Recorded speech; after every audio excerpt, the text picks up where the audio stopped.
Unknown POV. Rion, what do you think you're doing sitting on your ass? Get up and try again. Byron was telling me off again. Where did Dad find this guy? He's been beating me up with a punching bag for the last few hours, and is getting annoying. Well, excuse me. You're not the one getting smashed into by a punching bag launched on a motorized track. I snapped with frustration, pushing myself up on shaky knees, and scraped up hands and arms.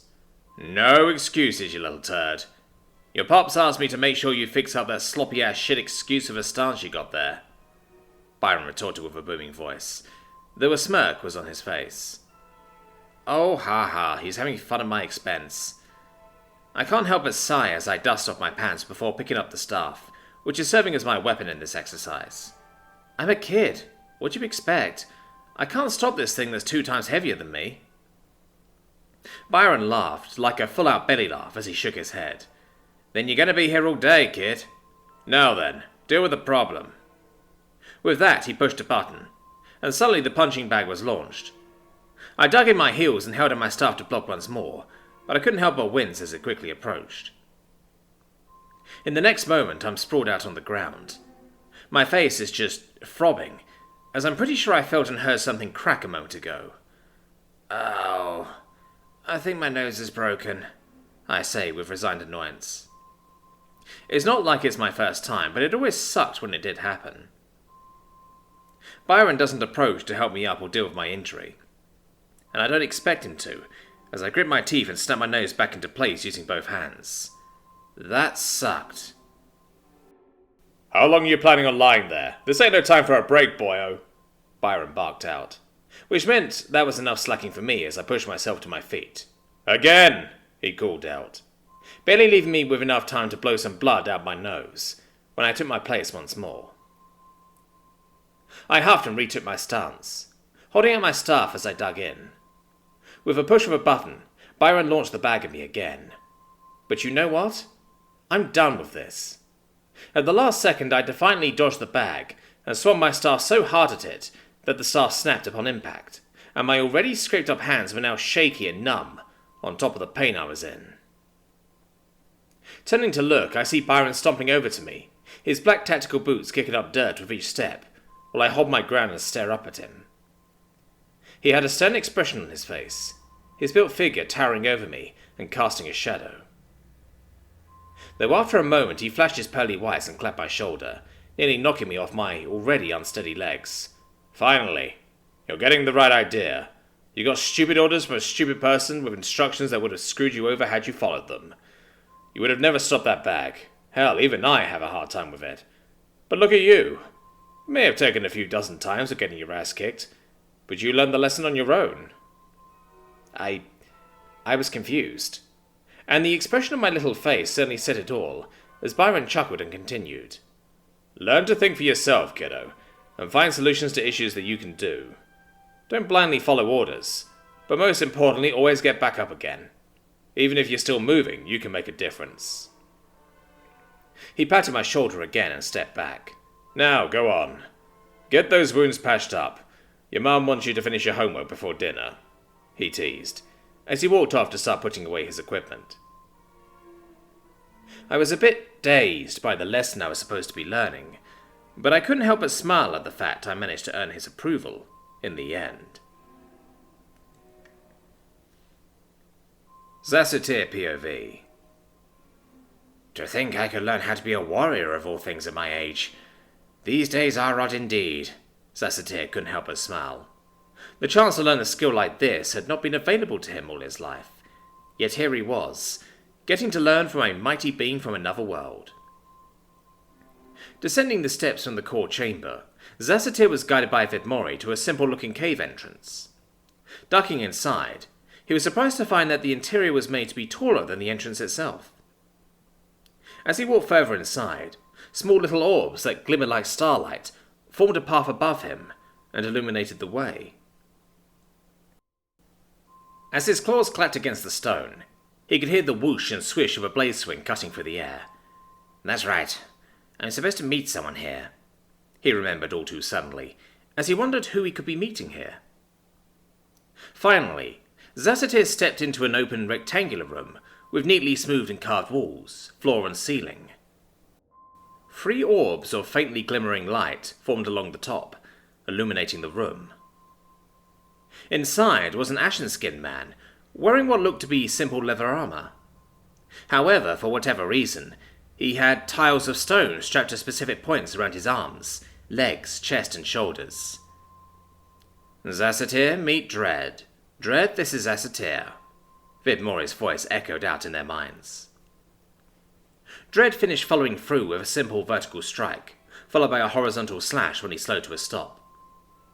Correcting his posture, he stood and sheathed his blade before looking over, and flashing a surprisingly warm smile. You must be the shepherd, Zacateer, yes. Vidmori has told me about you. He was excited to meet someone new. Since he first came into existence not so long ago, the experience of meeting new people was relatively novel, his voice still carrying a pleasing cadence and smoothness. Zacateer, for one, was taken aback. He couldn't be sure, but this man before him had to be some kind of undead. The signs were there, especially with those glowing eyes, yet Dread was intelligent and very coordinated. Not only that, he was sweating and displaying the bodily functions of a living person. It took a couple of moments before Zacateer remembered where he was, and responded with a smile. Ah, yes, it is a pleasure to meet you, Dread. Do you happen to know why I'm meeting you? He asked curiously. Before Dread could think of an answer, Vidmori called out into their minds. Zacateer, I want you first to start training with Dread here. He's still learning the muscle memory of his body, but he's already got the fundamentals down. Since my style is rather unorthodox, I want you to learn what your body can do first, and get a firm foundation in your skills, before learning anything special. Zacateer felt, well, he felt just a little disappointed. However, he was by no means a fighter, and he's old enough to appreciate wisdom when handed it. Vidmori continued, speaking to Dread, even though the two of them could hear him at once. Dread, it is said that by teaching others, you can reinforce your skills and knowledge. So teach Zacateer when he comes around, and further establish the foundation of your skills. Dread knelt to one knee, lowering his head before looking where the core would be. It will be done, Creator Vidmori. I shall do my best. Zacateer also knelt to one knee to show his thanks, something that Dread had noticed, which brought a smile to his face. At that point, they heard the clattering of weapons. Turning to look, there was a small assortment by the room's wall.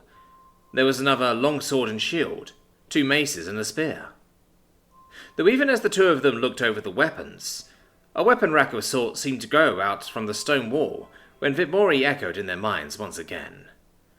I want the both of you to familiarize yourselves with these weapons. Start with just the sword, then sword and shield, mace, mace with shield, then the spear and spear with shield. Find what best suits your body and your style. I'll leave you two to it.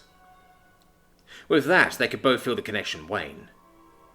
Dread grinned eagerly as he stood upright, and began properly hanging and storing the equipment on the new weapon rack, before looking at Zacateer, as he had passed over a sheathed sword. Alright, let's see what you got. Basti, POV. There is a danger below my home, to my cubs, to Vidmori, and to the people in that camp Vidmori took in. How could she not have noticed? As the right hand of Vidmori, how could she let an oversight like this escape her notice? Basti growled to nobody in particular, the rumbling in her throat audible to any who cared to listen. Before long she stood before the cave entrance, where the danger was hiding. She went deeper inside, as her eyes adjusted to the darkness and shadows. It was a comforting sensation to be enveloped in them. It feels like a soothing blanket, yet it was as familiar to her as a second skin. She cleared through the first passageway and cavern with no issues, though the moment she stepped into the second passageway, she could feel the shift in the air. It was like being in Vidmori's bubble, as he called it. However, the sensation was as alien as it could be, despite the familiarity. She could feel a presence watching her, And even as she crossed the passageway, she could hear clattering in the distance. The presence knew she was there, here, so there was no point hiding. With that thought, a barrier blocking something in her mind was released. Her mana heart and rings start pulsing and shuddering. She can't see it, but she can feel her body begin to shift and grow.